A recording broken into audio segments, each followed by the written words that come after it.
Hello, everybody. Thank you for tuning in. I'm Alexandra. I'm the leader and creative director of the orchestra.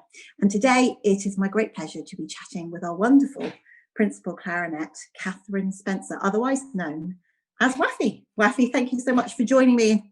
Sounds like you've had a very busy day so far, so thanks for giving your time. I'm delighted to be here, as ever.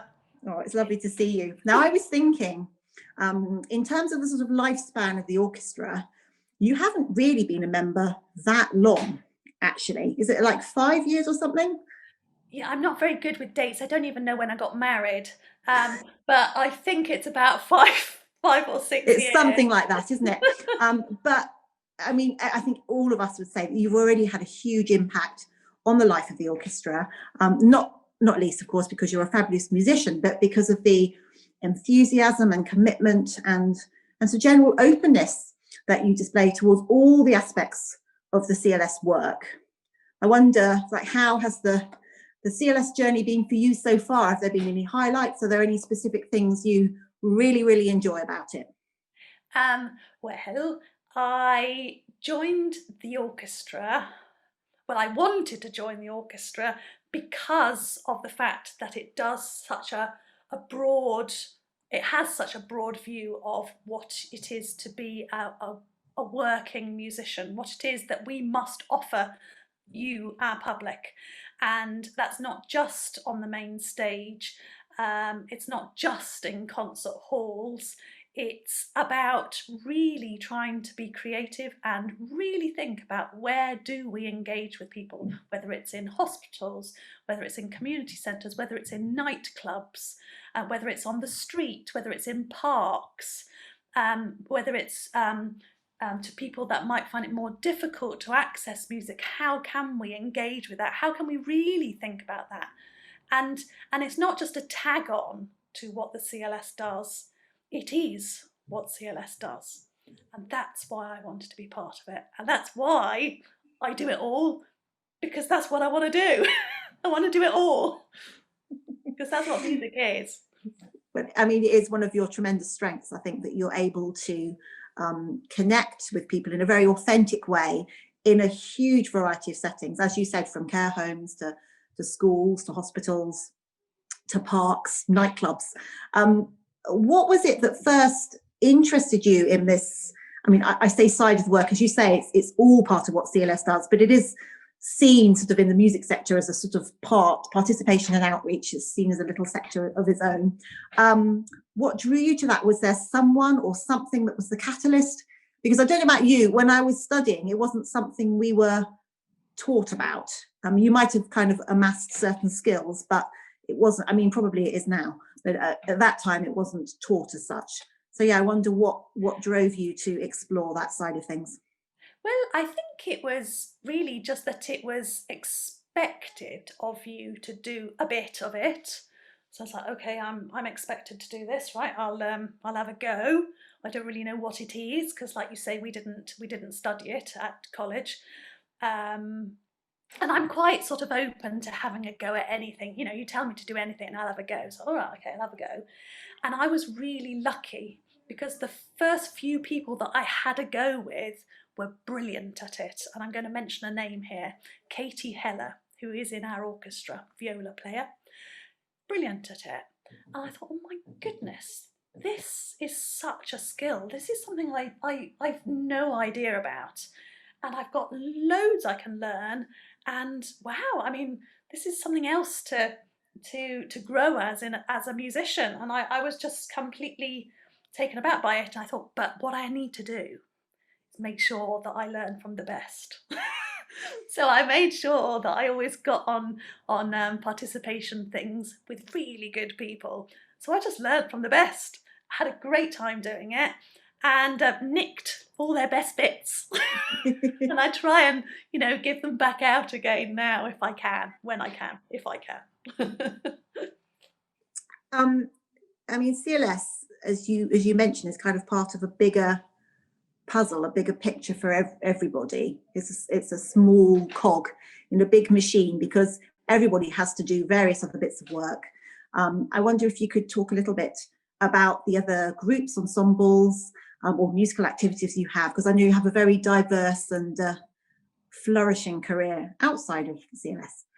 Well, I am very lucky that I do have such a sort of wide variety of things that I do. The main things that I do are CLS and OAE, which is Orchestra of the Age of Enlightenment, which is an orchestra that plays music on the instruments that it was written for. So if I took you into the room out there, you'd find about, I don't know, don't tell my husband, but about 30 or 40 clarinets, because I have to have Really? clarinets. That many? Yes, that many, yes. What, for every So, sort of era? for every era, every country, every Really? Different countries as county. well? Oh yes, it has to be very specific. You know, the period music police are out there. They are watching. You have to get it right. Also, I just love it, and so I have that where I get to explore different types of clarinets right through from the 1700s through to today. I also play in a wind quintet called the Galliard Ensemble. We've been together for 27 years. I hear you say, but oh, you must have been a baby. No, we formed at the Royal Academy together, and I've been lucky that that has worked and that we still love each other. It's as though we're married to each other. And whenever we get a quintet gig, I just look forward to it so much because I'm with my musical family. And what else do I do? Oh, and I play in the Irish Chamber Orchestra. That's my other passion, and it's a passion because they play with such passion, and it's an absolute honour to play with those people with that kind of energy. Love it. You also teach as well, is that right?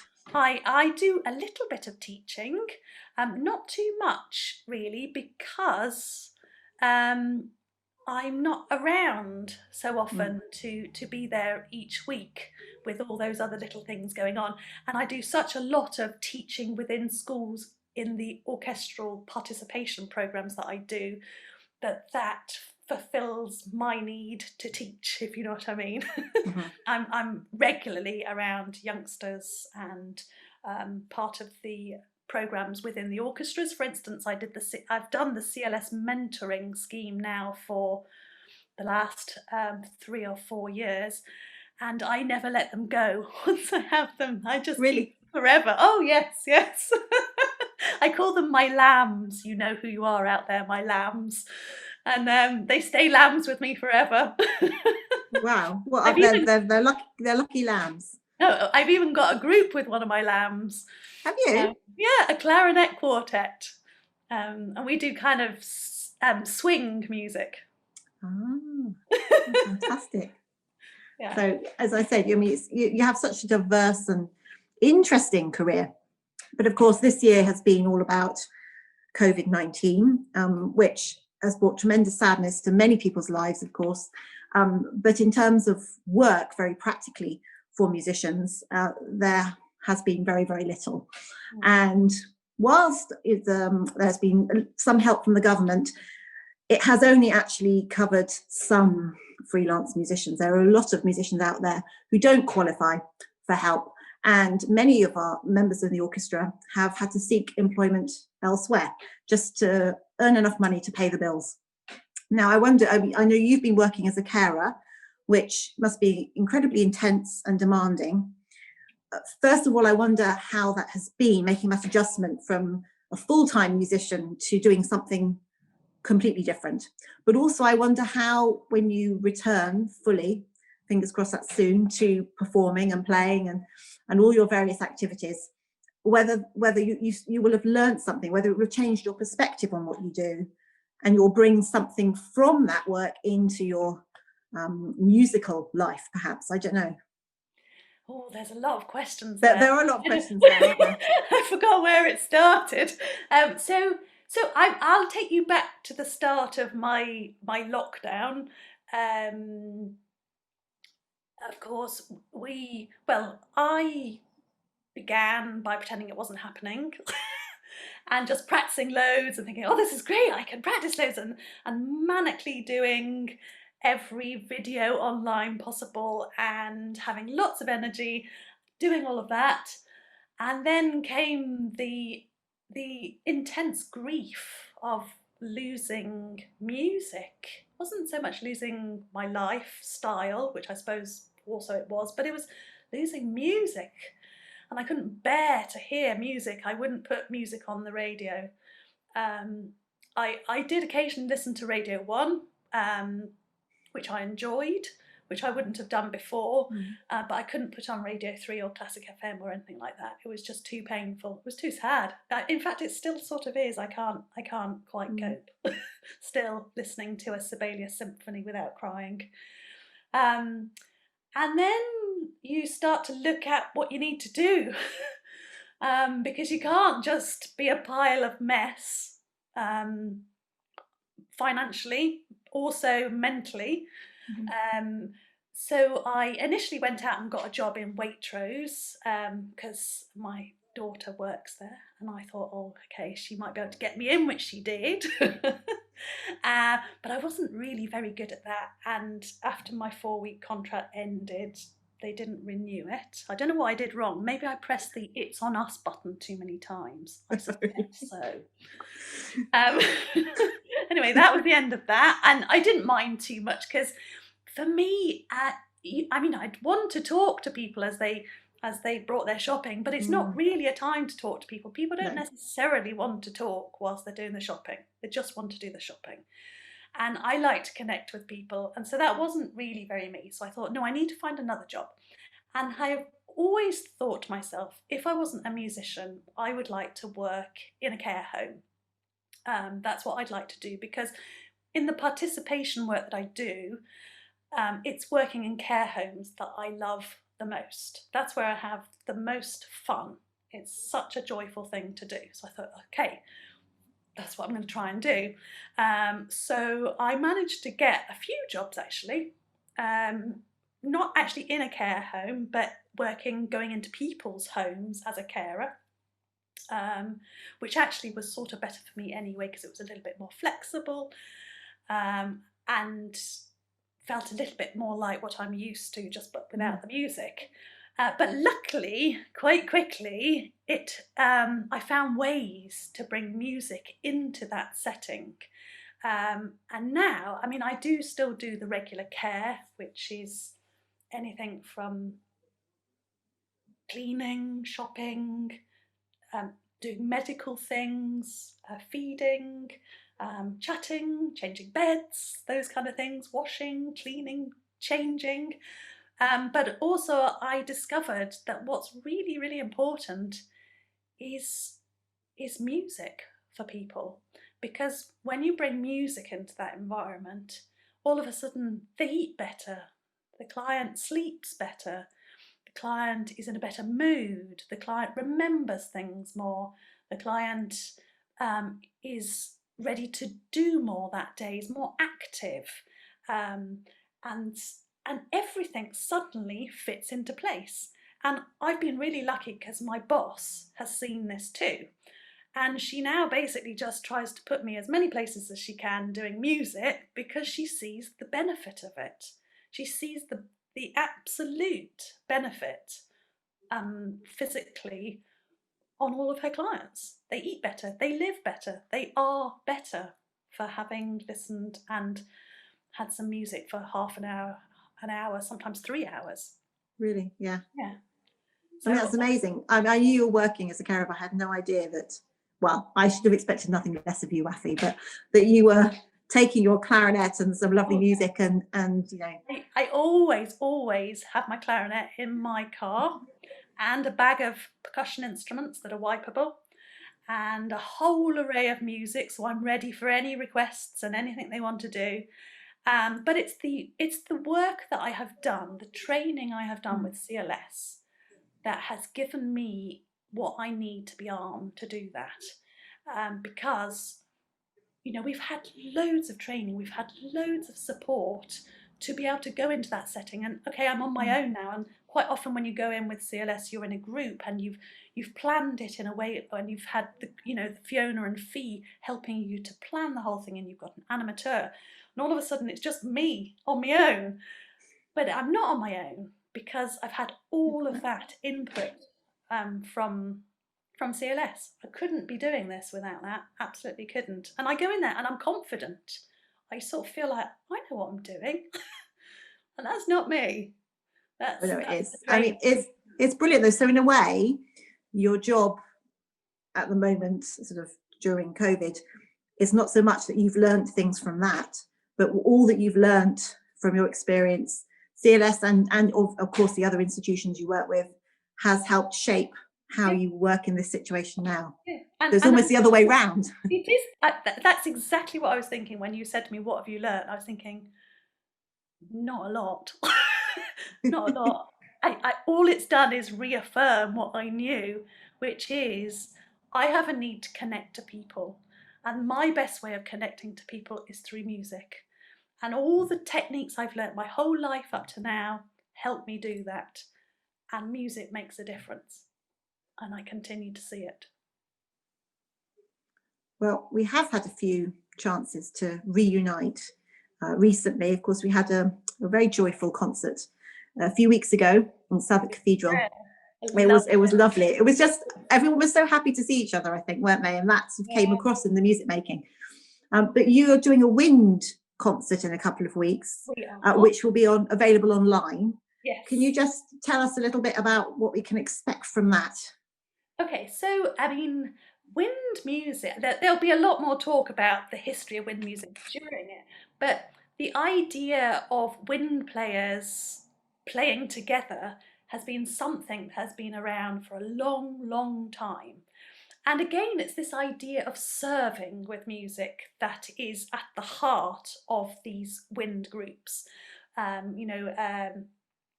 Harmony music was a thing that sort of was around from about sort of 1760 till about 1837-ish.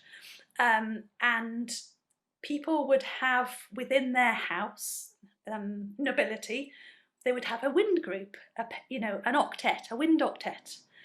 And they would be there to play during dinner, and they would be there to play after dinner, and they would be there to entertain. But it wasn't just in the noble houses that was a thing, also out on the streets, in the taverns, everywhere.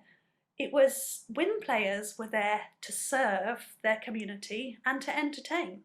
And that is what we are aiming to do with this concert. We are there for you, to entertain you. Fantastic. What pieces? I mean, are you playing anything specific? So presumably a lot is from that era, is it? Or some is from that era, yes.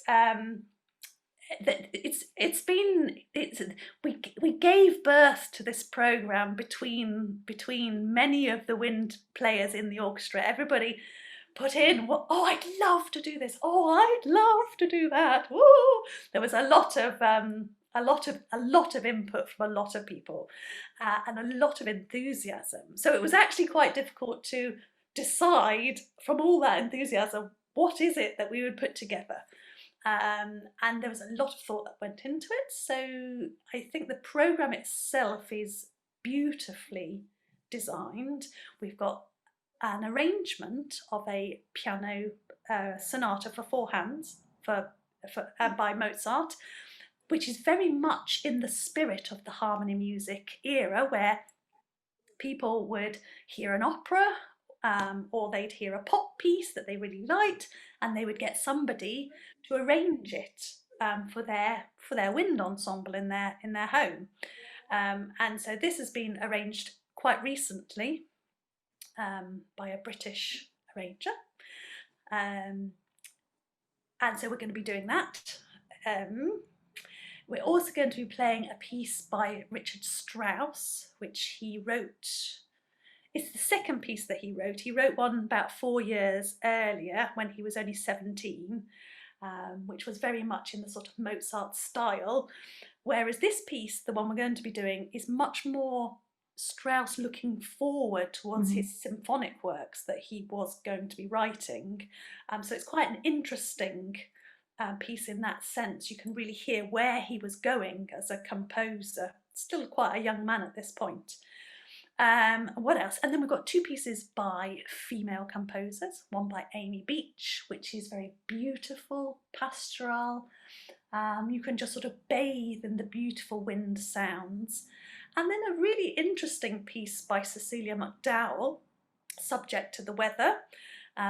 Actually, whenever I play that piece, it always seems to be subject to the weather. Something in the weather. Aren't wind players or wind instruments always? That's true, yeah, we're always subject to the weather. But quite often, I remember not the first time, but one of the times that I played it, there was a big storm in the middle of the night and 3 trees fell on my house, and it hit my gas canister, because I live in the middle of nowhere, and that became unstable, and I had to have 26 fire people here to sort it out. It was all very exciting. Anyway, I couldn't get my music to Subject to the Weather because that was in part of the house that was not stable because it had the tree on it, so we didn't get to play it that day.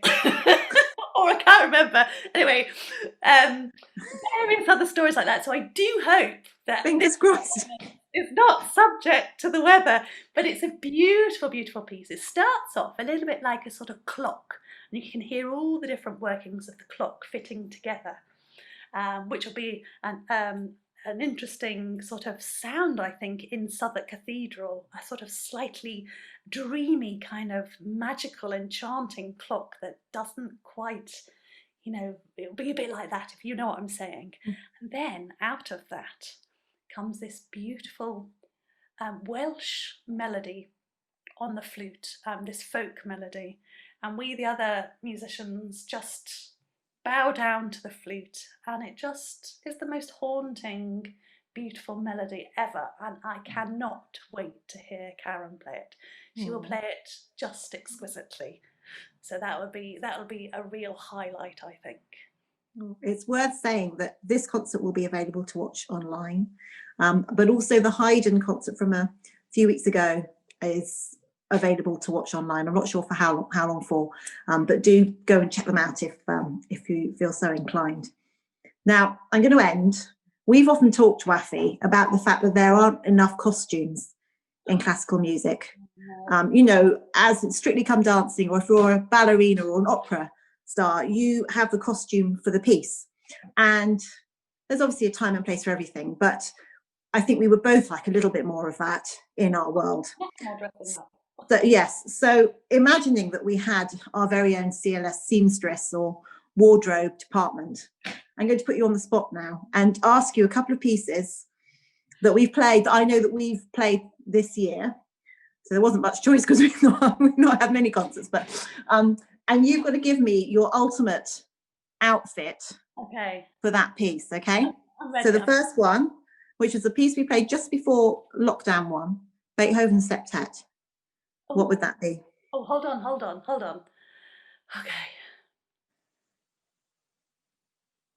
Okay.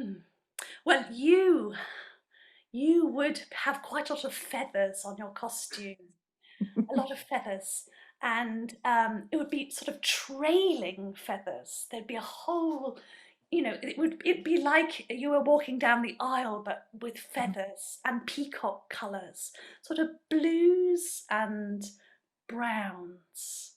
So is that okay for the answer for that? Yeah, I'm just thinking about you there. That's perfect. That's fine. The next one, very beautiful, and these peacock feathers sort of dripping from you. The feathers drip. I don't know. The next one, well, this would have to be about you guys specifically. The Ligeti 6 bagatelles for wind, which you played one of the movements of in the concert the other day. Okay, so that particular movement. Yeah, yeah. If you like to go for that movement. Oh, you see, you don't have to, or it can be the whole. No. I'm going to go with that movement. Because I shouldn't really admit this, but I thought we were doing the movement after. So I immediately went with the third movement, not the second movement. But the second movement is very autumnal in colours. It's a dark piece, but it's not gloomy. It's sort of it's burnt orange. It's deep reds. and it's velvets and it's suedes and it's very expensive looking, and there is some gold in there, and there's lots of big sleeves, and it's quite puffy, but it's very glamorous. Oh yes, we could do really well there. Yeah, it's We kind could. of, We could. front of a magazine look, Vogue. Vogue. Excellent. Then for the whole orchestra. Oh, hold on. Is it Vanity Fair? I don't know. Am I saying something rude now? Oh dear, I better stop. we get your image. Something very glamorous, high end fashion. High end, but Yeah. Now this next one has to be something the whole orchestra could wear. So this is Haydn 104th Symphony, the London, which we played the other day as well. I'd see the winds in. Well, certainly the clarinets be wearing military costumes. Okay, we would definitely be in military wear. You might also be in military costumes, I think, and then the front winds, I think they'd be all wearing sort of those dresses from Mozart's time, but the kind of more peasanty type of look, like busty. Sorry, Rustic. Dan and Matthew, but you would be wearing dresses, okay? Yeah. I'm sure they wouldn't mind. And the last one, because I don't know it, and I hope I do get to hear it, is the Cecilia McDowell, the Subject to the Weather. What should you wear for that?